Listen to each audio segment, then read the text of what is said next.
Nothing really prepares you for when your kid says, like, Mom, I'm transgender. It's hard to hear, you know, because it's going to be a difficult road, and it would be easier if they weren't. But I was really honored she had the courage to tell me. It was a bit scary because I'm not quite sure how my mom was going to react. She was supportive. She didn't act out or anything. She was just like, that's great, and she has been helping me ever since. She was 9 when she told me. She was at a Catholic school. The priest and the principal both said, you know, she's disgracing God by not accepting the body he gave her, and, you know, it's sinful, and that it's not fair to make everybody around her uncomfortable like that. It was a huge blow to her. Like, it was pretty traumatic. Genevieve and 13-year-old Jasmine's lives have been turned upside down since Donald Trump's re-election. The president has immediately adopted transphobic policies. This time around, he is emboldened, he has immunity, and there's no guardrails. Like, he has both the House and the Senate, no one to stop him. And so I warned people, like, this is gonna be bad, I might need to leave the country. Around 1% of American adults identify as transgender, 2.3 million people. For them, the simple act of existing has become an act of resistance. With the stroke of my pen on day one, we're going to stop the transgender lunacy. When Trump came to power in January, he carried out his threats. I effectively banned the chemical castration and surgical mutilation of minor children. Among his first decrees, he limited access to medicine used in gender transition, denied the existence of non-binary people, and banned transgender people from sports and the army. And almost 600 anti-LGBT bills are under discussion in the US. Despite harassment and assaults, they are contesting the measures in court and rallying, like here in Oklahoma. A religious and conservative state where for several years, Republicans have been unraveling trans people's acquired rights. It's almost like a duty, you know? We have to stand up for ourselves, and we have to be able to protect ourselves, and this is our home too.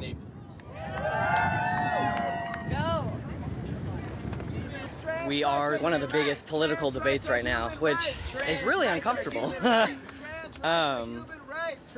and scary. But you do what you can, you know, and you come out and you march. Trans rights are human rights! Trans rights are human rights! Woo! It's never an option when you're transgender to give up. You know, it's just you. And when you give up on your other people, you're just giving up on yourself as well. Jesse! Hi. 19-year-old Jesse started taking testosterone last year and wants to continue his transition. But to do so, he will have to leave Oklahoma. I've had to push back a couple things that I thought were going to get done sooner, like a top surgery consultation. I wish I didn't feel like I was waiting to live my life. Hi, everybody! The things, but tidy is not one of them, I'll be honest. I was kidding, your house is so tidy. Well, the parts you're seeing are tidy. I'm so proud of him every day. I think it's incredible. I think it's magical to watch anybody become. You know, to just watch somebody grow into themselves, figure out who they are. And he's so much more than transgender. So many people don't understand, like, that's a whole person. He's an artist. He likes Spider-Man. We watch YouTube videos together. He bounces on the trampoline at 19 years old, you know, incessantly. And, you know, okay, he's trans. Big deal. I talked to my teacher about it because her kids are the Broken Arrow school. You don't think he was a boy? The whole time? When we were little, he would fart. He was so unhygienic. Bro, come on. He would beat you, like right in the face. Like he was awful. On my dad's side of the family, I haven't seen my family since I transitioned, and he didn't tell any of them. He kind of feels a lot of shame. I remember like I was at dad's, and Joanna had been like, "Your dad's just mourning his child," and I was like, "Mourning? You're using the word mourning? Oh, I know what it's like to mourn. Right. Like, don't you start with me about mourning. You didn't lose anything." Jesse studies sociology, a field that has familiarized him with discrimination and the social exclusion of minorities. Transgender people are more likely to struggle with economic and social strife because they're more likely to be kicked out of their homes by parents because they are structurally persecuted against. You see that within housing applications that deny transgender people, job applications that deny transgender people more on average. This leads more often transgender people into drug addiction and homelessness.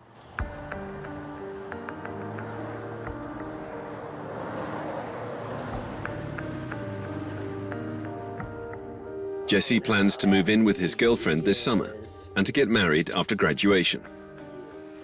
We were 16 whenever like Jesse came out to me as trans, and like I remember him being nervous and being like, well, you know, can we still stay together and stuff? And I was like, yeah, like why would that matter? I was like, well, obviously I've been in love with you for 2 years already, and I've been in love with you, not the fact that you're a girl. You're still you, still my partner. So I guess, well, I've been in love with a man this whole time, so obviously, yeah, because that is who you are. So hi, I'm Jesse, and this is my voice. 15 minutes on testosterone. Hi, I'm Jesse, and this is my voice. 1 year and almost 10 months on testosterone, almost 9 months maybe. his mom gave him the injection. I think is it in your stomach? Mm-hmm. Yep, right in his stomach. And I was like, do you feel it running through your veins? Do you feel the testosterone running through your veins? And he was like, no, I don't feel any different. And then I took him to work. He went straight into work afterwards. You've always been, you know, like my biggest supporter. You helped me with finding my own terms of masculinity and my own definition of masculinity that didn't have to be such a macho asshole guy that you see all the time. His social transition is complete, and the medical one is ongoing. Howdy, how you doing? But his ID still shows his former name and female gender. His lawyer thinks the judge will only authorize him to change his driver's license. So on my passport, if I need to renew it and my driver's license says male, but my passport says, or my birth certificate is female, they're just gonna put female on my passport. That is the most likely outcome. But I would inform people who are seeking to have their passport changed that you're giving them information about who you are. Yeah. And if you don't feel worried about being on a list or targeted by the government, the federal government right now, I would hesitate. I would make sure that He must keep the female gender on his ID until further notice. Meanwhile, he can count on Josh, one of the very few lawyers in Oklahoma helping trans people. Many others are scared of the repercussions. They don't want to lose. They don't want to mess up relationships with the judges that were in the counties where they practice. They don't want to get into fights. We don't care about that. When we do have the glimpse and opportunity to get those, because it's not just documents, those life-changing moments, I have seen people completely change their lives. And it's a great honor and to think that we've changed one person's life, because it's so fundamental to the identity of existing as a human. It's the dignity of being recognized on a most fundamental basic level, that's why people can't understand it, because I take it for granted. Allies like Josh are essential for the transgender minority. Jesse can only count on his mum, who campaigns against masculinist influences, a major source of information for millions of young Americans. They say that trans people are mentally ill, that they don't exist, you know, it's made up, it's some kind of social contagion, like you'll catch it from somebody if your kids hang out with trans people, they're gonna become trans. There's no such thing as too much masculinity if it's genuinely masculine. Genuine masculinity is not out here to hurt people. It's absolutely the opposite. It's out here to protect. And when bad things happen, they call traditionally masculine men. If you need a firefighter, you need a masculine man. Stop it! Trans people are in danger because of stuff like this. These ideas of what women and men and femininity and masculinity have to be is dangerous. It causes people to become targets of hate and violence. Those are very real consequences. I have to be out there and do something. This is my child's life we're talking about. These are human lives we're talking about. It impacts me. Yeah, I want to send a message to my trans girlies. Listen, I love you guys. You are the absolute She has made her mark, freaking especially best of on us. TikTok, I with over will regret 100,000 making them followers. okay. Love and smooches. See y'all soon. Bye. They are so loud about this hate. I'm going to be so loud about the love and acceptance. I'm going to be so loud about why that's wrong. And I'm not always nice about it. Like in this video, addressing those who voted for Trump. Whatever was more important than my son, your granddaughters,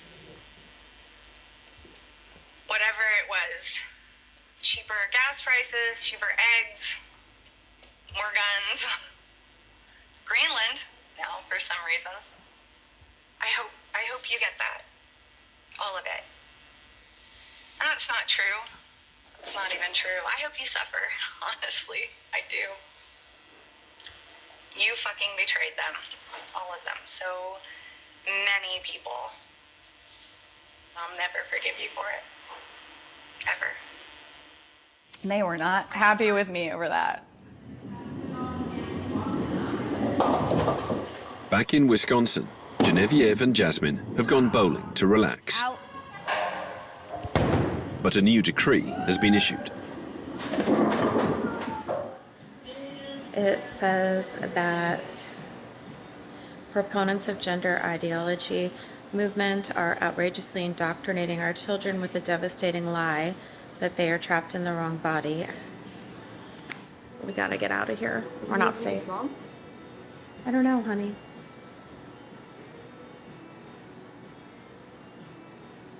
What do you think? Do you feel safe with that? No.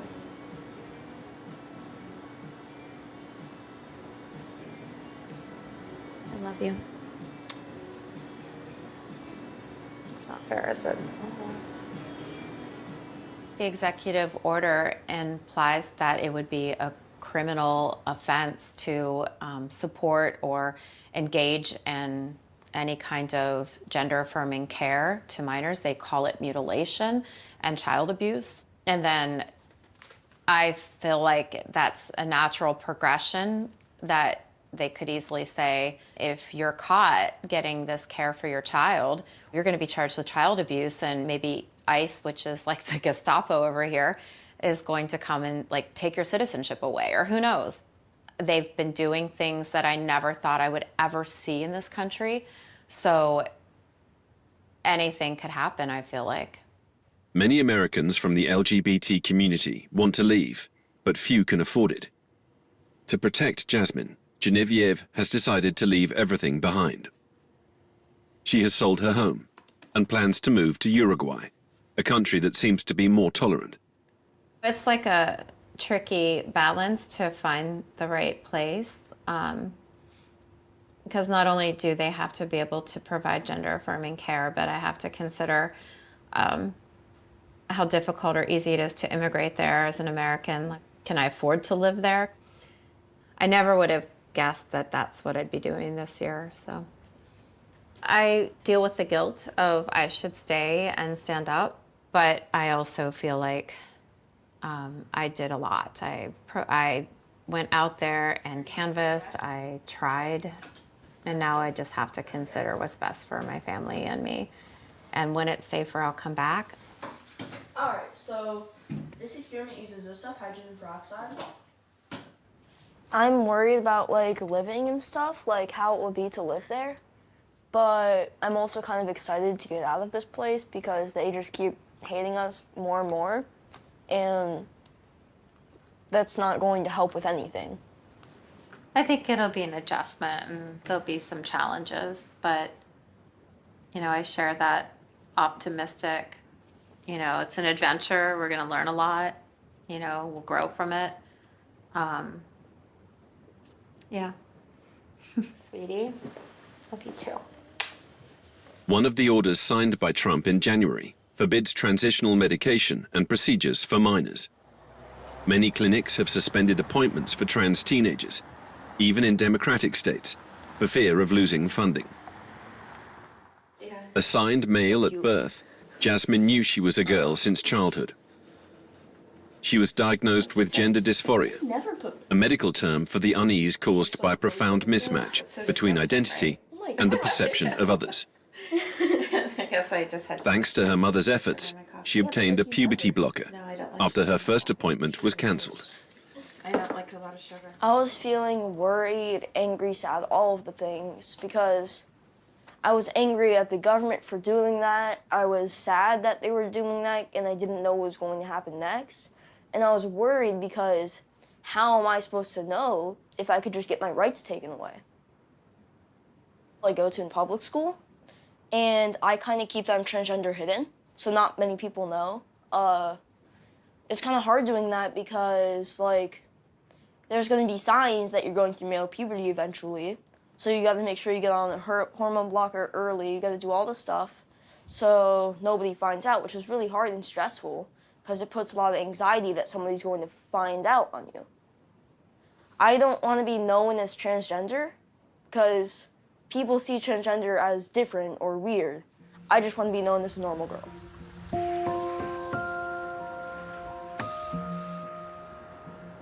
Gender dysphoria is real, so there's a lot of statistics supporting the fact that people who identify as a gender different from what their body or sex assigned at birth is have these very significant feelings, and we see that in data that people who are gender nonconforming have higher rates of depression, higher rates of suicide, higher rates of anxiety, and so that comes from somewhere.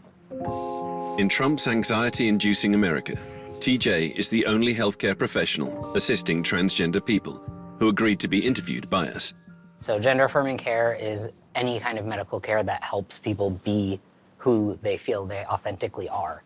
The day after the election, I had an influx of visits specifically related to anxiety, depression. My schedule back-to-back was just seeing young adults and youth who felt like they didn't know how they were going to live another day in a world where someone who doesn't recognize their identity as being valid is in charge of our country.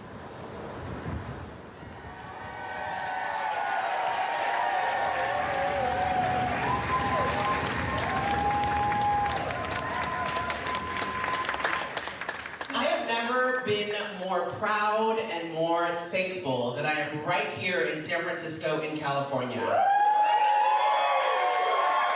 Because as queer and trans people and immigrants and anyone who's considered other is under attack, this is a sanctuary state, this is a sanctuary city. No matter how they may try and erase us, deny us health care, take away our rights, trans people are here, we have always been here, and we will always be here. Spectrum is a special show that only happens when we need it. And boy, baby, do we need it? Baby, we need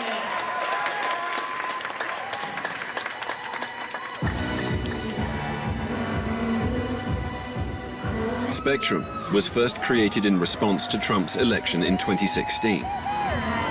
The show raises funds for organizations helping trans people. It allows the LGBT community to come together and support each other.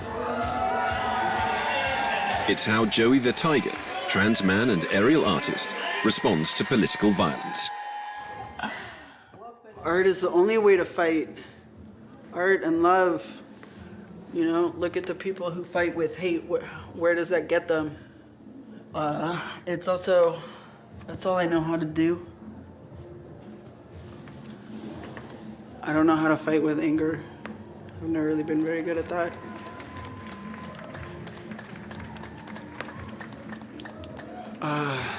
Back when I used to get beat up more, I would maybe get a punch in, but usually I would just drop to the ground and curl into a little ball. and wait. Like there's, what's the point of trying to hit people back? They just hit more. Or you hit someone, I don't know if you've ever hit somebody before, but it doesn't feel good.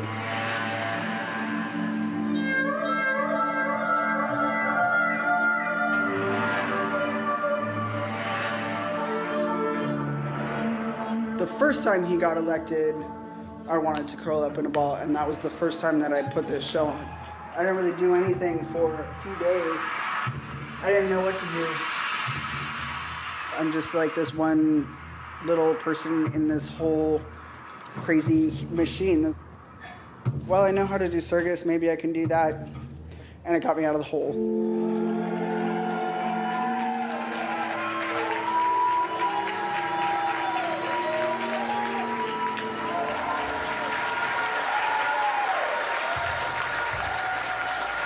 Our next performer is doing the work. Please, put your hands together for Honey Mahogany. Stars when you shine, you know how I feel. Scent of the pine, it's a new day, it's a new life for me.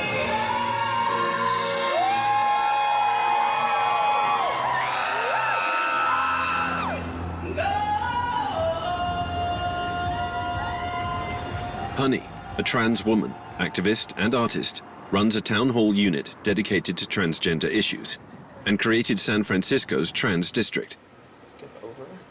Thanks to her unique initiatives, the city fights against discrimination and supports public spaces to promote inclusion. Okay, so these sidewalks, you can already see the pink, white, and blue. These are the trans flag colors, and they mark the entering into the trans district. The transgender district was created really to empower the community to advocate for the things that they need, especially when it comes to things like access to affordable housing, access to employment opportunities, spaces that affirm them, celebrate our history, and also the creation of events that serve our community. Hi, how are you? You know we love you and support you. Yeah, me too. It's so Vote good to for see Honey, you. whatever she wants. No, I'm not ready for anything. Whatever she's doing. We love Honey. Yes. We have been marching and working towards progress in this country. I think we've seen the expansion of rights for women, for people of color, for the LGBTQ community, and this is the first time in my lifetime that I've seen the visible rollback of rights, at least to this level and this extent. Some could say that we are heading towards a trans genocide in this country. At Easter, San Francisco has an LGBT carnival. This year, the Sisters of Perpetual Indulgence, the drag queens who organized this event, placed it under the banner of defending trans people. Trans people are an incredible gift to the world. We show the world what is possible. I'm very, very proud to be trans. Regardless of what happens politically, regardless of what laws are passed, I am so grateful that I was able to live this life in this experience. Stand up, fight back! When trans rights are under attack, what do we do? Stand up, fight back! When trans kids are under attack, what do we do? Stand up, fight back! It's really important that everyone have the trans communities back, because when we're gone, they're coming for everybody else next. Bless the queer, bless the trans, bless the bi, bless the pan. When drag queens are under attack, what do we do? Stand up, fight back! What do we do? Stand up,